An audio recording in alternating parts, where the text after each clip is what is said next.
Hi guys, Leo Golowinski here, and coming to you again with a word, hopefully a word of encouragement. It certainly has encouraged me today.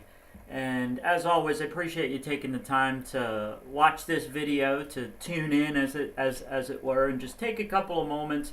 And hopefully these discussions provide you an opportunity to just think and reflect and maybe make a different turn in your day-to-day walk.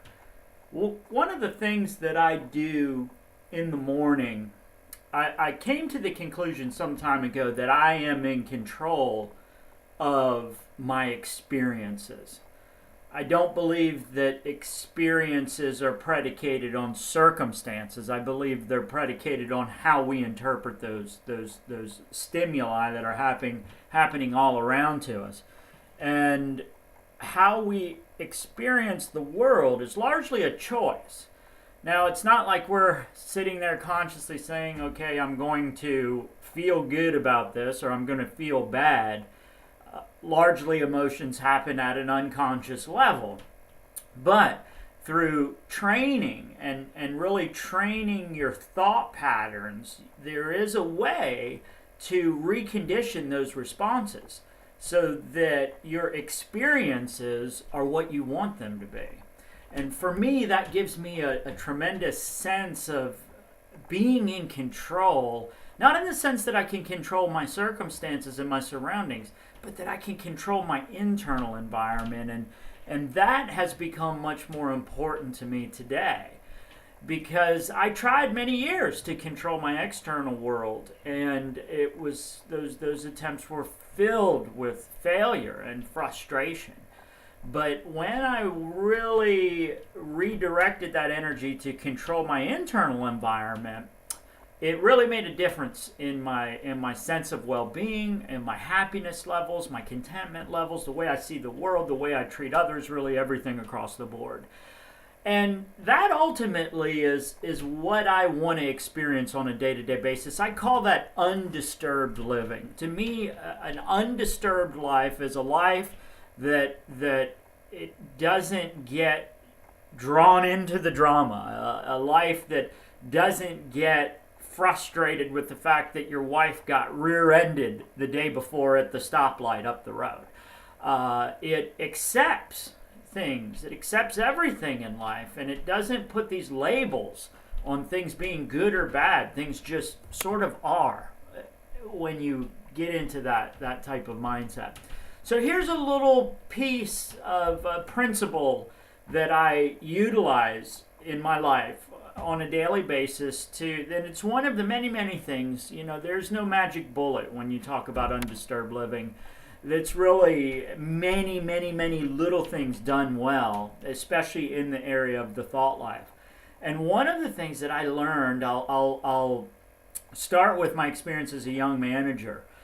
When I first got a manager's title and had direct reports and was responsible for their performance and things like that, I thought that I always had this picture of the manager as the person that had this insane task list and had this supernatural ability to manage all these competing interests and all these tasks. And so when I was in the corporate world, every morning I would go into work and I'd print out the day from my Outlook calendar that had all my times and my meetings and everything, and then the Outlook calendar has the little box over there for tasks. Some of you might know what I'm talking about.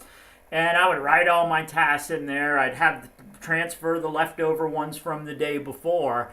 So I'd have this huge task list there, and that became the food for my thought life, and that became the food for my intention that day. And I see things a little differently today. I'm not saying that the task list doesn't serve a purpose, but let me share something with you that I wrote in my journal. Never corrupt your thought patterns with the demands of your task list. I carefully use that word corrupt. I know it's a strong word, but that was on purpose. Keep the big picture vision in the forefront of your mind and execute tasks one at a time. rhyming Dr. Seuss. The is the word in dumb. But the point is that when I would overwhelm myself with all of the minutiae of the day and all of the tasks, and I would feed and program that into my mind first thing, that my big picture vision got a little bit fuzzier.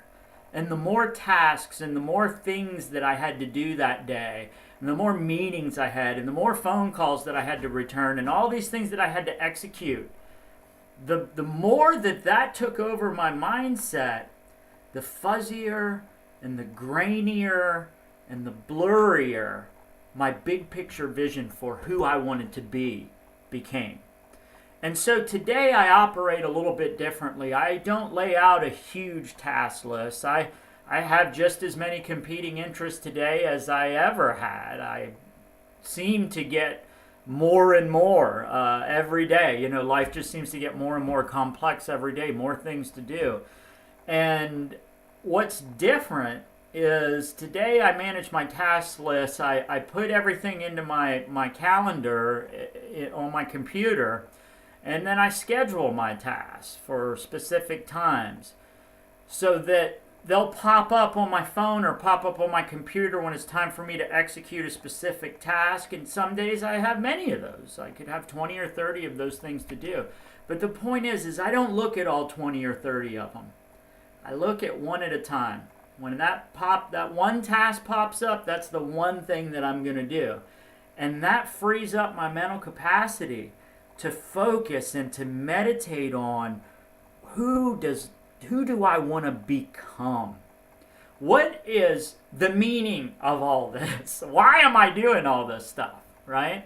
What type of husband do I want to be? What are the 4 adjectives that I want people to use for me when they speak at my funeral? Those are the things that dominate my thinking today. And I would encourage you, if you were like me and being drug around by your task list, it can become a tremendous sense of stress.